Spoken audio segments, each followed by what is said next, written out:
Hi there, this is Jacob Nash, and this is a review of Module 12, Loben.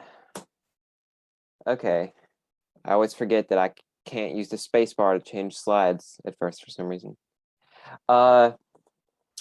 Cerebrum, what's that thing? It is simply just the two hemispheres of the brain. Hemispheres, that means there's two parts. There's a left part, there's a right part. This makes up 85% of the brain's weight. Basically, the other 15% is pretty much what we talked about in the last module. This is all the other stuff, the stuff that you commonly think of when you think of a brain, like in the picture. Both of the hemispheres of the cerebrum, they have 4 lobes. We're going to talk about that in a minute. Both hemispheres are mostly alike, although there are some slight differences in them. They are mostly the same, like symmetrical, sort of. This cerebrum, don't get mixed up with cerebrum and cerebellum. They're not the same thing. So cerebral cortex. When you hear this is just talking about the 4 lobes. The 4 lobes are frontal, temporal, parietal, and occipital. We're not going to talk about them quite yet. In a minute, we will. This is basically what's on top of the cerebrum, and it surrounds the stuff that we learned in Module 11. If you open that thing up or something, then what's in it is pretty much what we talked about last time. Okay. Before we get to the lobes, let's talk about glial cells. These are just cells that are in the nervous system that protect neurons, and they help with learning. They are what provides the myelin sheath. Remember, we talked about that in Module 9. That's what's around the axon that speeds up the process, and it protects the axon. Now, Albert Einstein had more of these than usual. That kind of makes sense. If they help with learning, if he had more of them, then that would make sense. Lobes and fissures, like things on my mind, they seem to get lost and harder to find. It's really pebbles and marbles, if you know the fish song, which you likely do not. But anyways, lobes and fissures, these are the lobes. I already mentioned this kind of. They're part of the cortex, the cerebral cortex. There's 4 of them, really 8, you might say. I told you the 4 that there were: frontal, parietal, temporal, and occipital. And the reason why I say really 8 is because there's left and right versions of those 4. There's left frontal, there's right temporal. That's what it's like for all of them. Fissures, these are what separates the lobes. So right here you see they are what separates them, but you don't need to know the specific names. So the lobes, here's what each of them do. Frontal lobe. So I also included this picture to show you where it is. Like, its frontal lobe is at the front of your brain, and it's so by your forehead. It helps with speaking and judgments.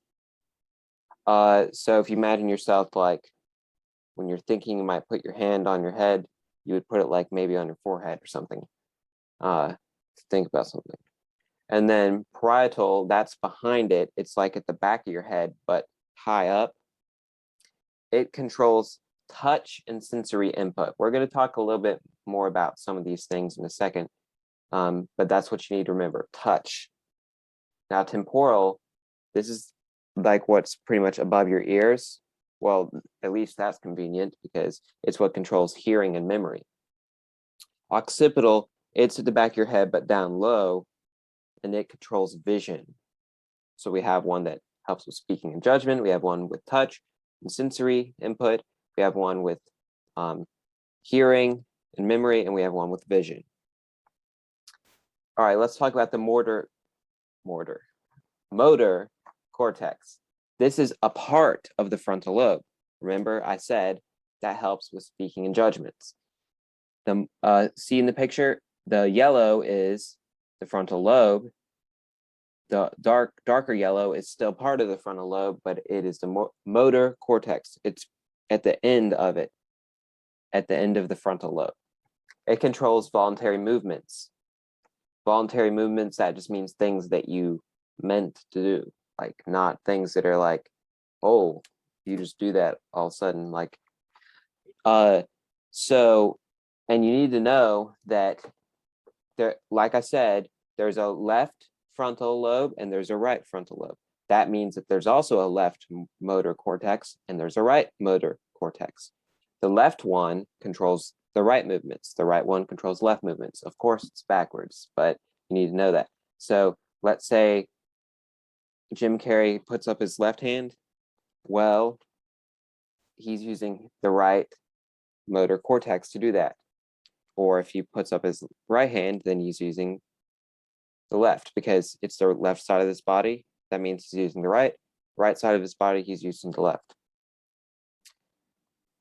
Somatosensory cortex, this is a part of the parietal lobe. So it's by the motor cortex, it's separated by a fissure because it's a different lobe. So see, it's part of the parietal lobe. It's at the end of it that way. So both are kind of like in the middle. It processes body touches and other sensations. So maybe you've seen this strange picture in your textbook. What is that picture showing? It's showing the bigger the thing is, that's the bigger amount of space it takes up in the brain. So look, you see the lips are big, so that obviously means that the lips take up a lot. The face is, on the other hand, I mean, you see the arm that's smaller, not as much when someone's like touching your arm. But if you think about it, if you touch someone's mouth that or something like that, then that's going to have like a bigger sensation than if you touch their arm, likely.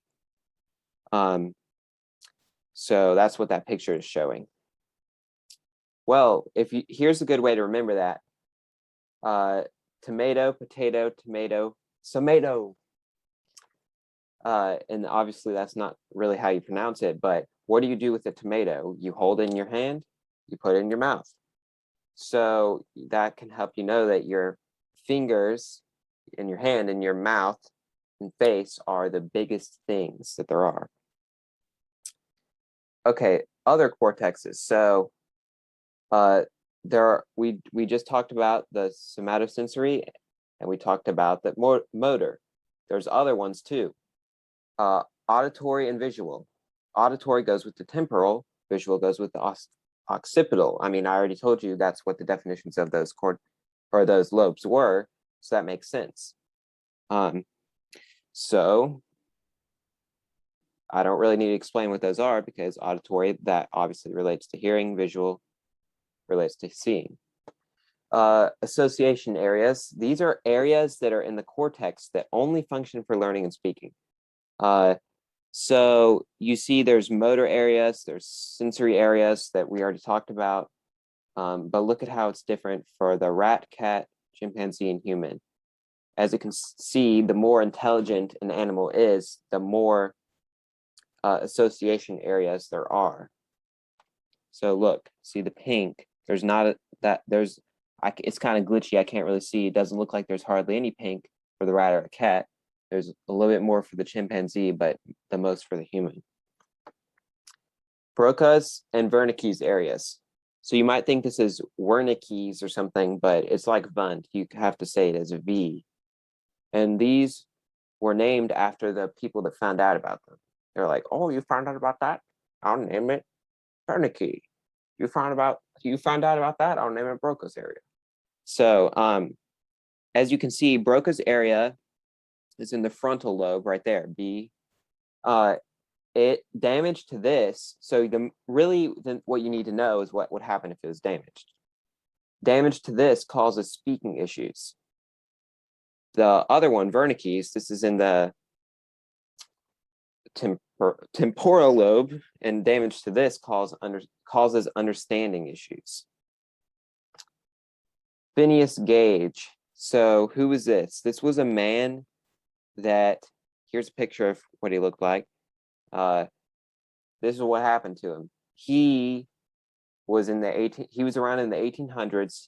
He was some sort of railroad worker, and he was trying to like lay out something for the new railroad by like exploding rocks. So he was like like hitting it with that tamping iron, but he was trying to do something like to load it, and then he was like, whoa,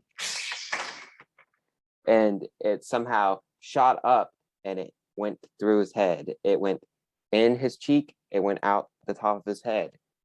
Somehow he survived, but his personality changed, and it went through his left frontal lobe. So that's what helps with speaking and understanding. But apparently also personality. As far as I know, he didn't have that much speaking or understanding issues, but he had a personality change. See, this is what he was like before. He was some nice, casual man, like, oh, but whoa, grumpy Gage. He didn't seem as nice anymore. He kind of was rude to people, and then he had to get fired from that job. So that's what happened to Gage. Plasticity. This is the ability for the brain to recover. So what happens? Well, neural tissue can reorganize and it can build new pathways. So they build new pathways and they create new dendrite spines. Remember from module 9, the dendrite, they're what's on the end of it. So that's what happens when there's plasticity. So think about this. Let's say this person had this like number 2 George had some brain issue. Oh, Judge.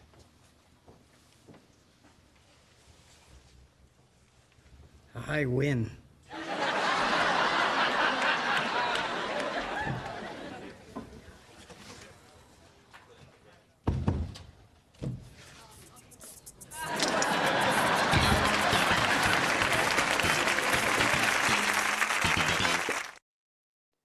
well, in the case of that video, he didn't have a brain injury. He had a jelly injury, like jelly burn injury. But anyways, let's pretend like he had some brain injury and then he's not able to speak, but because of plasticity, all of a sudden, oh, he can say, I win. So that's maybe what you can think of. All right, neurogenesis. This is the formation of new neurons. This is well explained by Mr. Daniel Jones. I've said before that his videos were helpful. Unfortunately, it looks like he only made videos for 1 through 12 of the modules. So, but his videos are helpful if you're trying to review those modules. So I would consider you watching those. I've said before, well, actually, I might have not for psychology, but if you don't know, I've made videos for many different courses, geometry, algebra, pre-calculus, physics, U.S. history, whatever. But I'm not an official teacher. That's not to say that I say things incorrectly, because what I say is true. And anytime I find out that I made an error, I always try to post it in the comments, which has not been the case for this course. Because usually those errors only happen like for math, like I accidentally solved something wrong or something. But anyways, some things maybe if you need a deeper explanation, you could watch videos like that. I just try to keep things simple because sometimes the textbook just has too many things, or too many things. I don't know. Sometimes David Myers kind of like rambles on a little bit, and then you find out you didn't need to know that like whole thing where he's like, this scientist did this, and it's like, you don't even need to know that. But anyways, neurogenesis. Sometimes the brain tries to mend itself by producing new brain cells. And exercise, sleep, and certain environments can promote this. So there you go. That's what it is. Okay, so questions. Let's look at some questions here. What hemisphere of the brain is responsible for speech? Oh, sorry, I did not say that. Well, once again, I feel like I say this every time. I did not make these questions. This is actually more of a module 13 question. but let's just see. So it's fine if you didn't know this. It's the left hemisphere. That's the speech one. It's also for calculating, but we're gonna look at that more in the next module. What lobe of the brain is deals with making plans? That's the frontal lobe, remember? What lobe of the brain is responsible for hearing sounds? The hearing one, remember? The one that's above your ears? That, in fact, is the temporal lobe.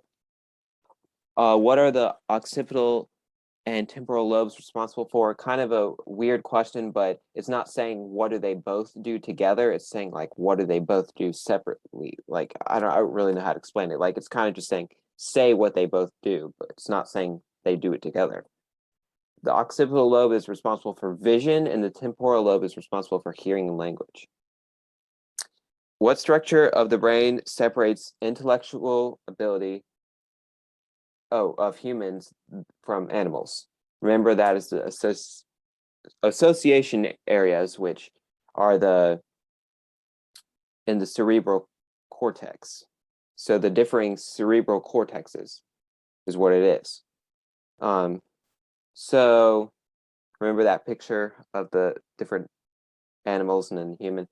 Okay, damage to this area of the brain makes it difficult to produce speech. Remember, we're not talking about a lobe here. We're talking about something that's in the lobe, which is the Broca's area. Number 7, damage to this makes it difficult to understand spoken language. That is Wernicke's area, which is in the temporal lobe. What areas of the brain is the largest of the sensory cortex controls? It is pretty much the face. The hands are also really big too, though. Remember, tomato, you pick it up with your hand, you put it in your mouth, and your mouth is your face, whatever. What area of the brain is located at the front of the parietal lobes that processes body, touch, and movement sensations? Sensations and front of the parietal lobes. That's key words that you would know that it's just somatosensory cortex. How does neuroplasticity influence the functions of neurons? Remember, neural tissue is able to reorganize and build new pathways, and it influences the growth of dendrite spines.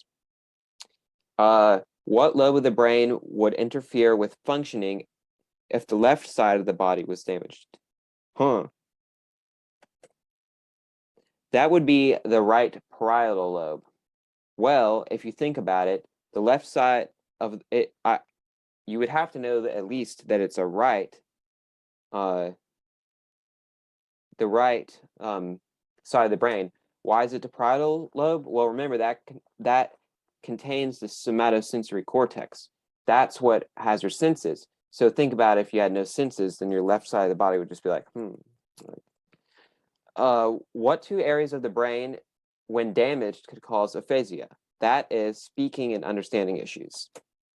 Well, that's the Broca's and Wernicke's areas, but it would depend on what kind of aphasia it was. Well, there you go. That's the end of Module 12. Thanks for watching.